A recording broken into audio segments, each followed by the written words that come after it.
While you were mindlessly scrolling through your phone at exactly 11:47 p.m., three men in black suits were seated in a windowless room deep beneath Washington, D.C., having a conversation about you.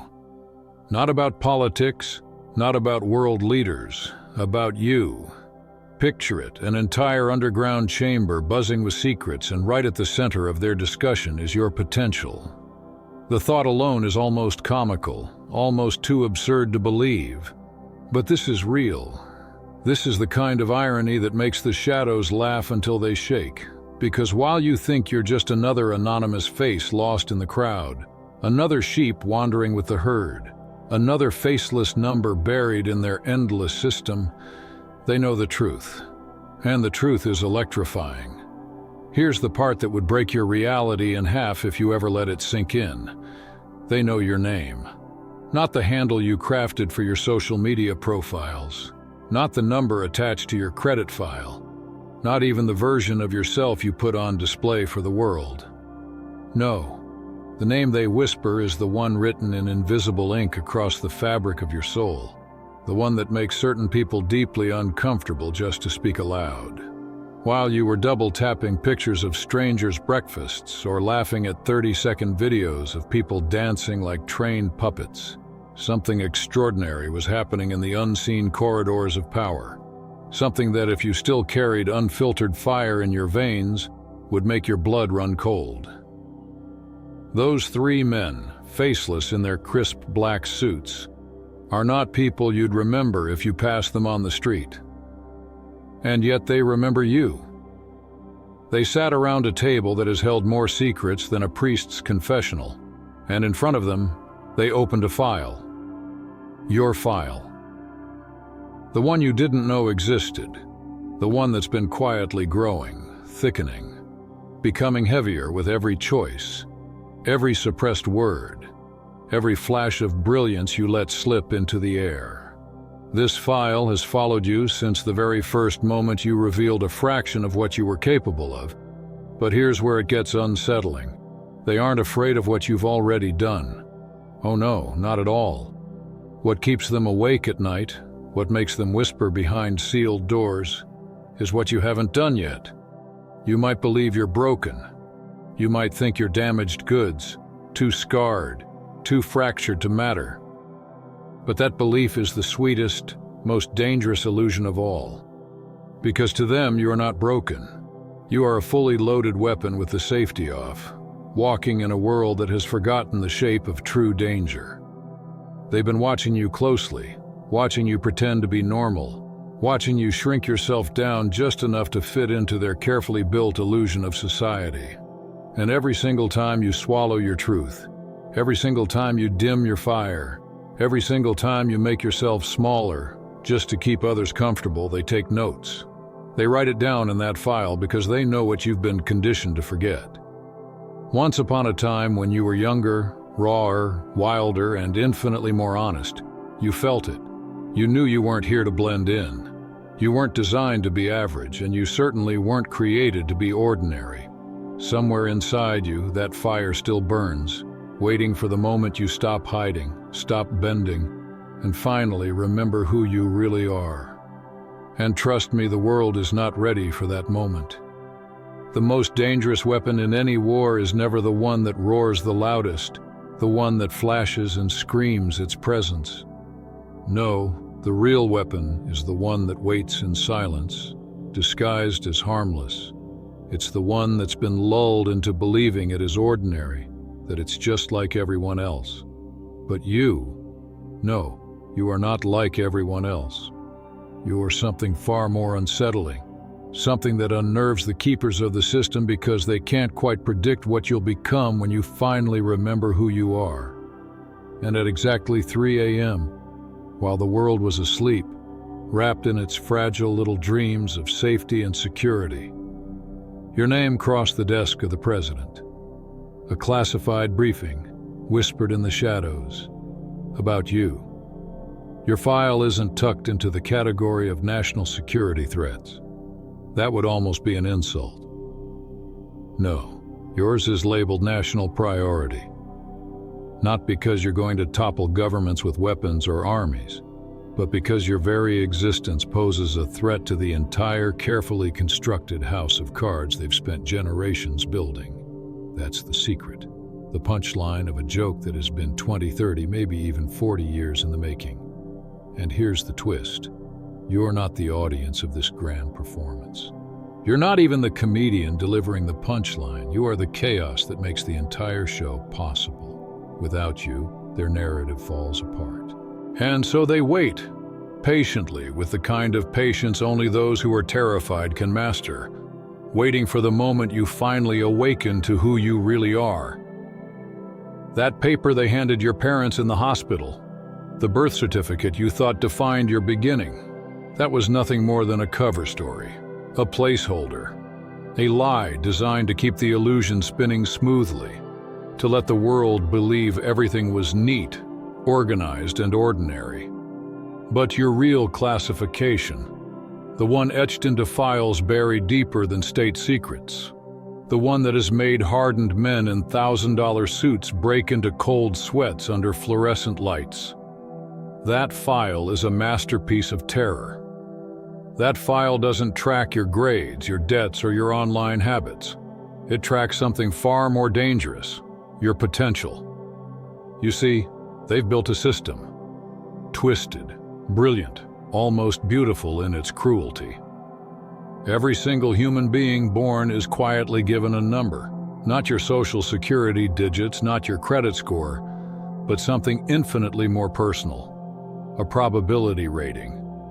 It's their way of measuring how likely you are to become a threat to the status quo before you've even spoken your first word, before you've taken your first step, before you've even managed to hold your head up under the weight of your own existence.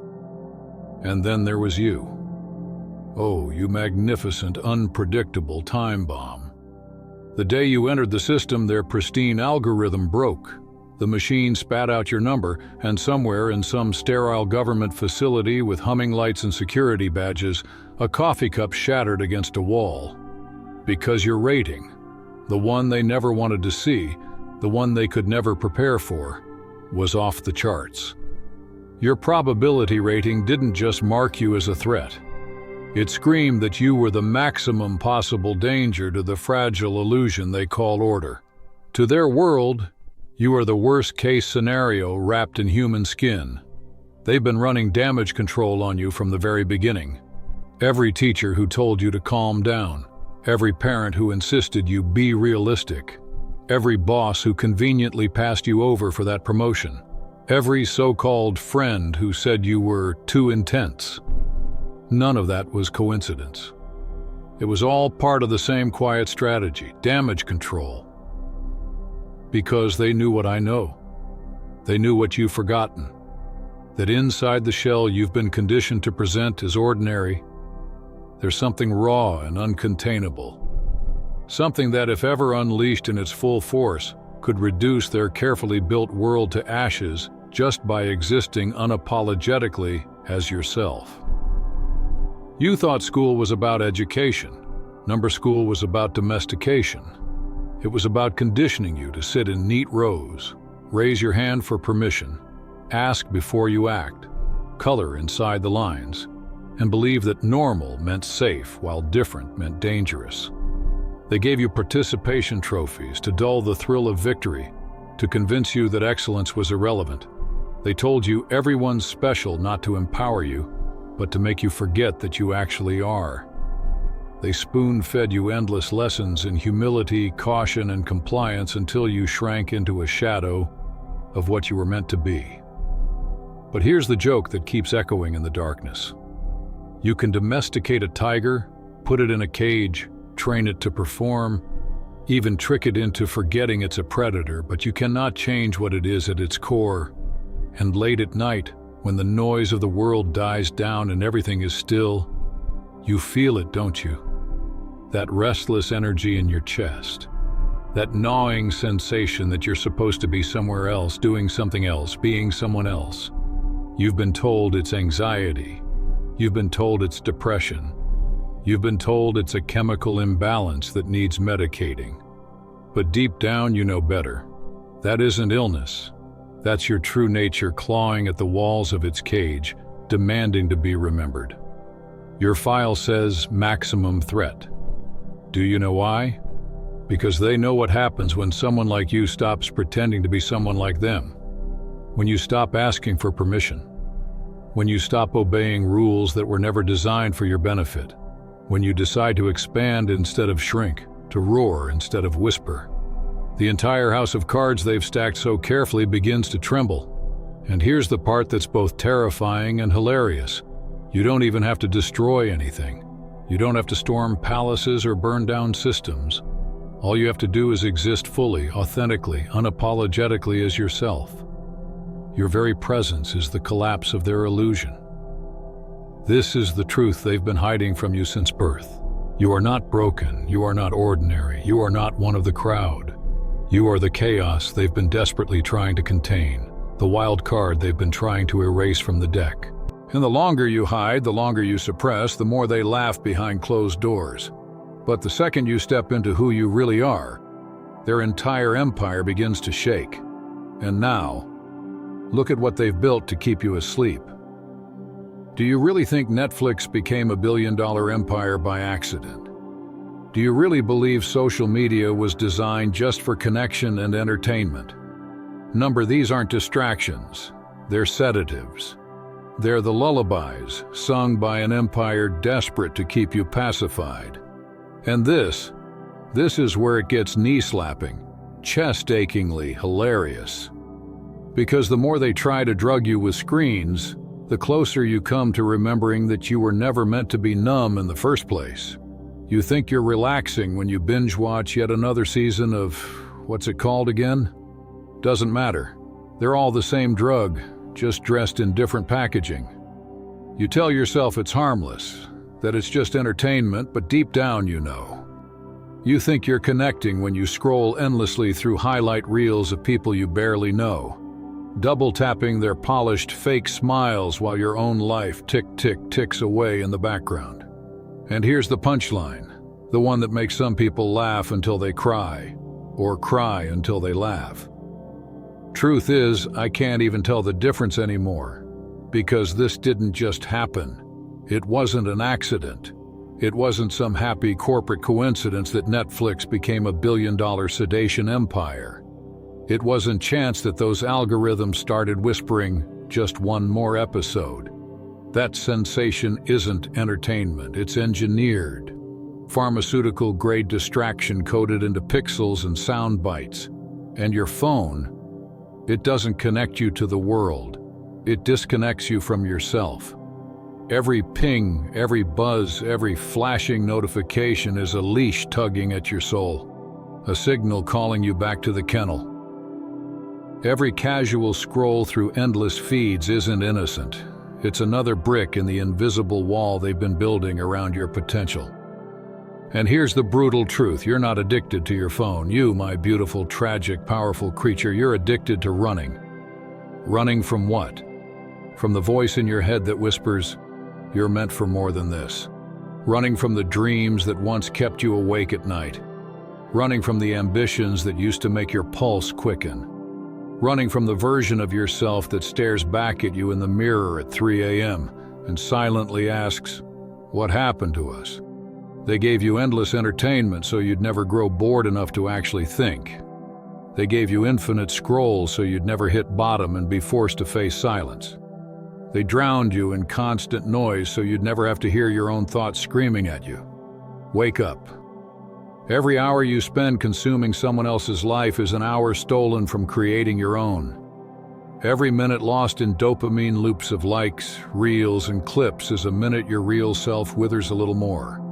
And the most twisted irony of all, the more successful you become at distracting yourself, the more successful they become at controlling you. They don't need to lock you in cells anymore. They don't need shackles, bars, or guards. All they need is Netflix, TikTok, Instagram, YouTube, a bottomless buffet of digital anesthesia, numbing your spirit while they quietly perform surgery on your soul. You think you're choosing what to watch, what to click, what to scroll, but the truth is the algorithm knows what you'll do before you even know yourself. You think you're free, but your choices are already mapped. your attention already bought and sold. You're not the user. You're not even the customer. You're the product. Your attention is being harvested, your focus fractured, your potential strangled in the crib. And while you sit mesmerized by fictional stories of heroes and victories, your own story, the one with the power to change everything, remains unwritten, waiting for you to wake up. But here's the part that terrifies them more than anything. What happens when you finally put the screen down? What happens when you choose silence over noise, stillness over distraction, creation over consumption? What happens when you remember who you were before they taught you to fear your own thoughts? That moment, the moment you stop running, stop numbing, and wake up, is the moment their worst nightmare becomes your greatest victory. That remote control in your hand was never meant to just flip through channels, switching from one distraction to the next. It was always meant for something far more radical, to turn the whole damn thing off, to stop the performance, to end the sedation, to finally step off their stage and into the raw, unscripted reality of your own life. The moment you dare to do that, everything changes. But then, almost instantly, the voice appears. You know the one. The voice in your head that whispers, "You can't." Where do you think it learned to speak so fluently, so convincingly? This is the part I love most, the grand reveal of the true villain in your story. And no, it's not some cartoonish bad guy with a curled mustache and a dramatic laugh. It's not an external enemy you can knock down with your fists or outsmart with quick wit. This enemy is far more personal. Listen right now, in the silence between these words. Do you hear it? That whisper, that doubt, that insidious murmur that says this is all nonsense, you're not special, you're not different. You should probably stop listening before you embarrass yourself by believing any of this. There it is. That's your real enemy.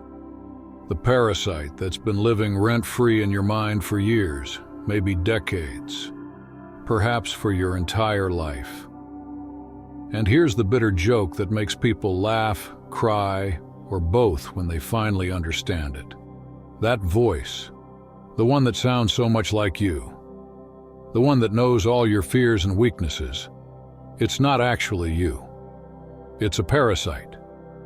A sophisticated, beautifully engineered parasite, programmed into your consciousness by a system that needed you to stay small. Think back. Every teacher who said be realistic when you dared to share your dreams, another line of code. Every parent who sighed, money doesn't grow on trees when you longed for more, another subroutine added. Every friend who laughed at your ambitions or mocked your intensity, another firewall built against your potential. Over time, they constructed a voice that spoke fluently in your own language. It knows how to sound like you because it was trained on your insecurities, fed on your disappointments, and sharpened on your fears. And make no mistake, this is not your inner critic trying to push you to improve. This is your inner saboteur, a false voice designed to keep you frozen in place. It doesn't want growth, it doesn't want expansion. It wants you to remain predictable, manageable, safely insignificant. When it hisses, you're not smart enough. You have to ask, by whose standards, based on what? A test you failed when you were 8 years old in a subject you couldn't stand? When it sneers, you don't have what it takes. Who exactly decided that? Someone who's never lived your life, never carried your burdens, never walked your path. And when it declares people like you don't succeed, what does that even mean? People who think differently?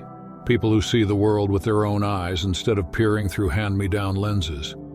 Every limit that voice whispers to you was handed down from someone else's broken dreams. Every fear it recycles came from someone who surrendered long ago. It is not your truth. It is not your essence. It's an echo chamber filled with the voices of cowards, quitters, and the endlessly obedient, people who chose safety over possibility and called it wisdom. And without realizing it, you've been carrying their surrender around inside your skull as if it were sacred scripture. But here's the crack in their programming. Here's the one thing that voice cannot erase from you. The fact that you're here listening to me right now proves that somewhere deep inside, a part of you knows the truth.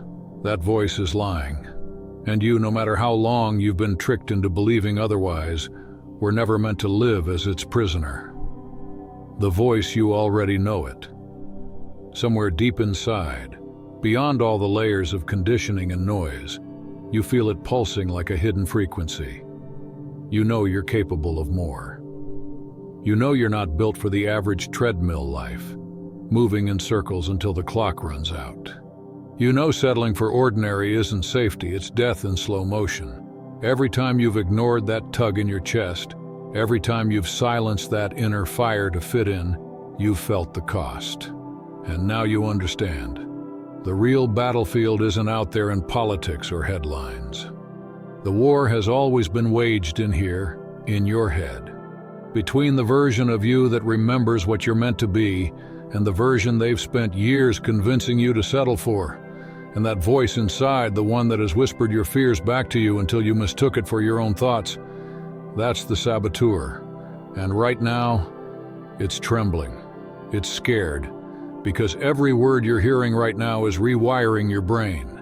Every truth is a piece of malware being deleted. Every sentence a line of code rewriting the program. You're waking up, and the parasite knows it. Do you want to know how to finally win this war? Stop arguing with the voice. You've wasted too many nights negotiating with it, as if it were a fair opponent. Stop trying to convince it. Stop letting it drag you into endless debates where it always has the last word. You don't bargain with a terrorist. You cut the line. You starve it. You refuse to listen. And then, here's the real secret. You replace it. You drown it out. You become so loud, so bold, so unapologetically yourself that its whispers are powerless against your roar. Because the enemy within only has the strength you hand it. And for too long, you've been giving it everything.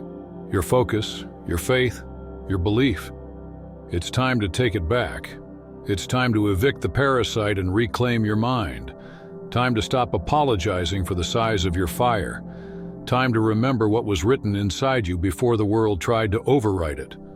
The only voice that matters from this point forward is the one that says, "Watch me." That's the voice of rebellion. That's the voice of destiny. That's the voice that flips the board, rewrites the rules, and terrifies every system that ever wanted you small. And now we step into the part they never prepared you for. The part where you stop being visible in all the ways they can predict and control. You don't vanish because you're afraid. You vanish because you've become dangerous. You stop playing by rules they didn't even know you were aware of. And that terrifies them more than anything. Loud rebels can be managed. Quiet strategists cannot. Think about it.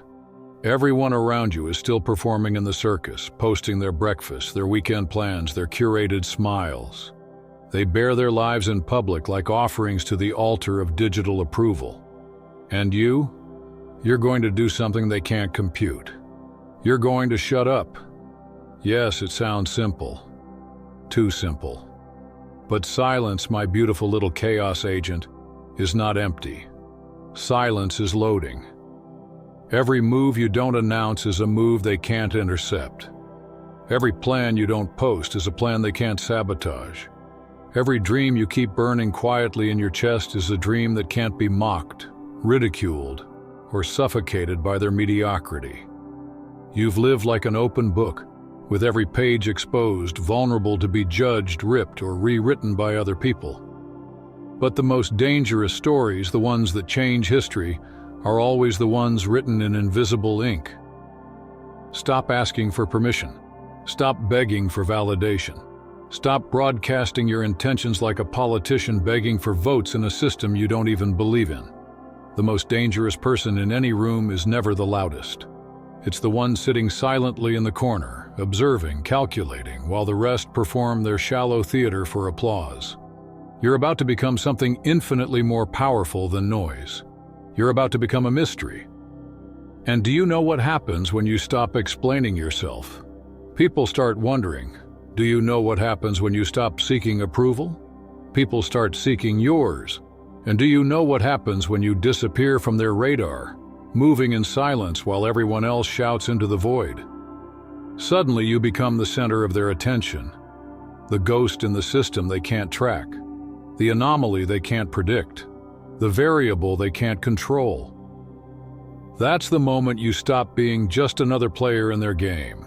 That's the moment you become the game changer. This is psychological warfare in its sharpest, most elegant form. Not bombs, not guns, not armies, but manipulation of the mind.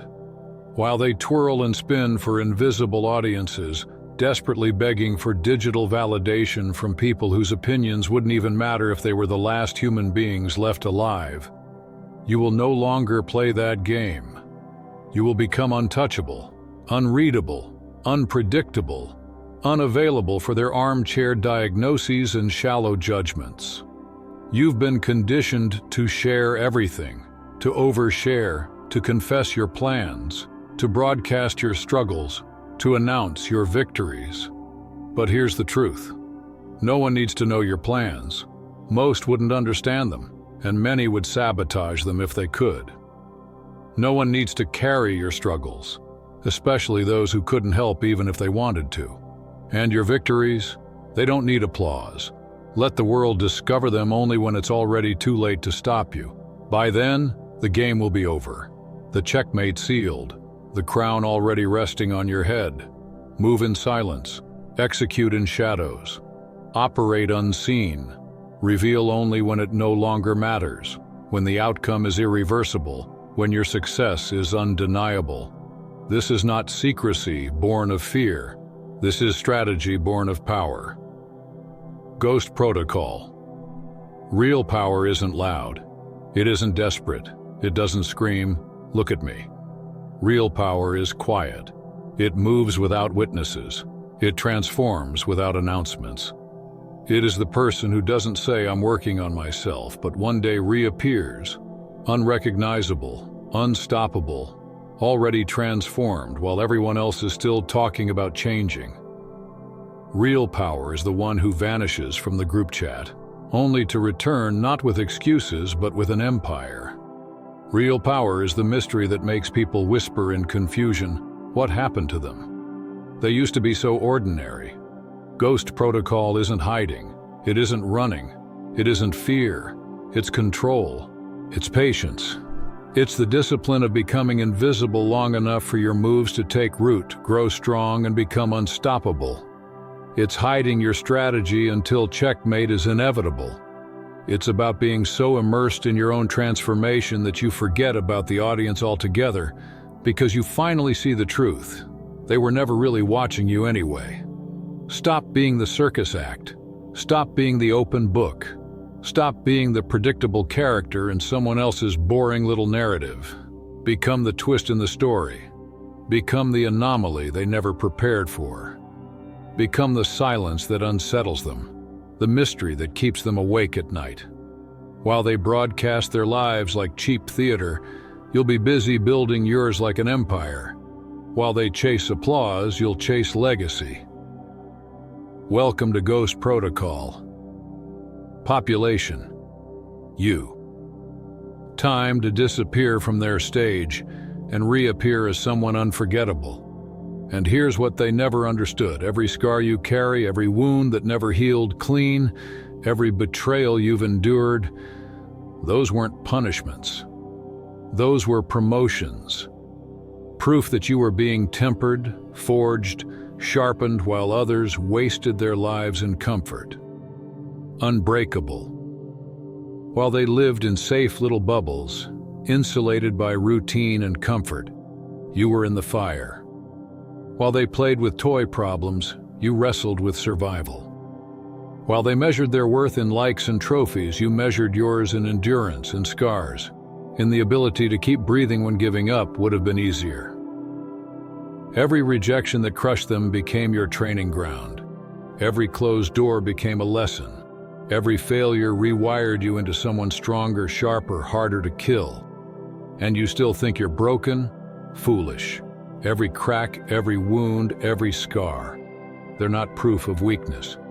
They're evidence that you cannot be destroyed. They're the stamps of a survivor, the battle markings of someone chosen to walk through fire and carry flames on the other side. You were never damaged. You were designed. You were never weak. You were being weaponized. Others call it trauma. The universe calls it training. They call it weakness. Life calls it a promotion. And now, here you stand, not fragile, not broken, not ordinary, but unbreakable. Every betrayal didn't destroy your ability to trust. No, what it did was sharpen your awareness.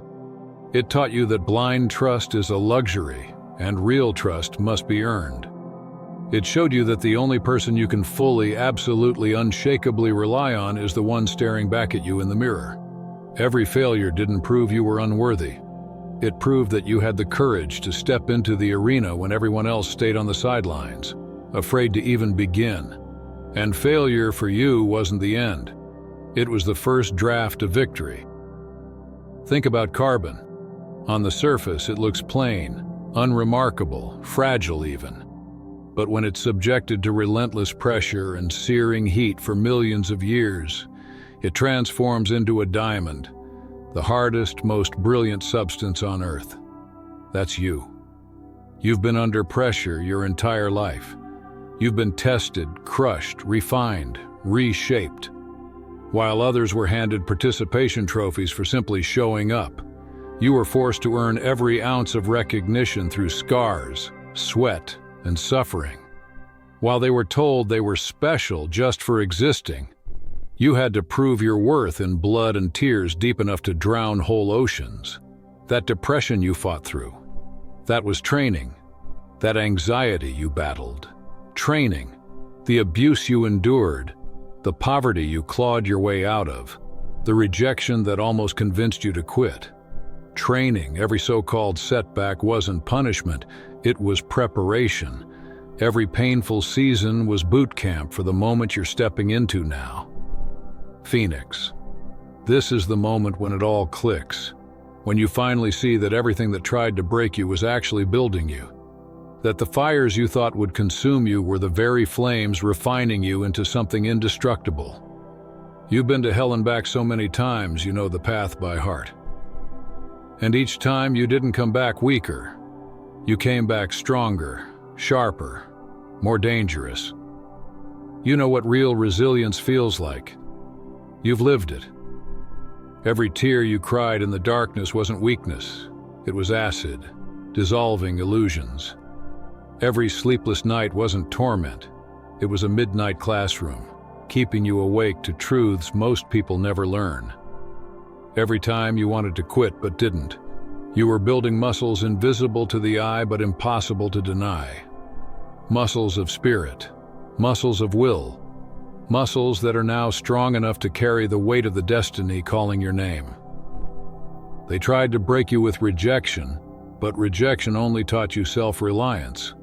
They tried to crush you with failure, but failure hardened you with resilience. They tried to bury you with trauma, but trauma whispered a secret. If you can survive this, you can survive anything. And you did, over and over again. You are not the victim of your past. You are the graduate of it. You didn't stumble your way into survival. You fought for it. You survived not because of luck, but because something inside you refused to die. Something primal. Something unshakable. Something that looks at impossible odds and smirks. Something that rises again and again. Not out of obligation, but because rising is your birthright. That's all for today. Dear Father, I pray for the growth of my faith. Help me trust you even when physical evidence is lacking. Let me believe in your perpetual presence, knowing you will never harm me. I understand that your thoughts for me are thoughts of prosperity and not harm to give me a good future. Thank you, gracious and eternal Father, for always listening to my voice. I offer up this prayer to you in the name of Jesus. Amen. Thank you, Jesus, for your love and provision. I am grateful for your presence in my life and the abundance you bring. If this video resonated with you, please like, subscribe to the channel, and share it with those who need to hear this message. Leave a comment below about your journey and how you are preparing for your own triumphant return.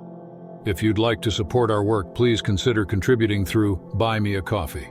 This helps us continually improve our content to offer you the best. The link to Buy Me a Coffee is in the description. No gift is too small. Whether it's a penny, a prayer, or a share, your generosity helps spread God's word and brings hope to others. Don't stop here. Watch our next video for powerful revelations about the signs that reveal you are the chosen one. We've enjoyed following this spiritual journey with you. Thank you for staying with us until the end. Keep shining brightly and embrace your destiny with courage. See you next time. Blessings to all the beautiful souls from the Enlighten Wisdom.